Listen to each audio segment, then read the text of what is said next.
கூட்டி பேசத் தெரிந்த நாள் முதல் நமச்சிவாயர் என்று உன் திருநாமத்தையே சொல்லிக் கொண்டிருக்கும் இந்த எளியனை உன் திருவடிகளை சமர்ப்பிக்கிறேன். ஏற்றுக்கொள்ளுங்கள் ஐயனே.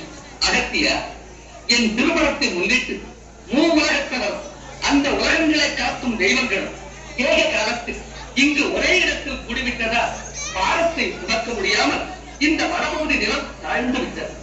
நீ தென்பகுதிக்கு சென்றால் இந்த நிலம் தமிழனை அடைந்தது. ஆகவே உடனே புறப்படும். அத்துடன் தீயவைகளை அழி நல்லவைகளை நிலைநாட்டு. குறிப்பாக செந்தமிழ் செழித்தோங்கி நிற்கும் தென்பகுதியில் நான் உனக்கு தந்த தமிழை நீ மனப்படும். ஐயனே, அடியேனு கிட்ட கட்டளையை திறமேற்கொண்டு நடக்கிறேன். முடிந்தவரை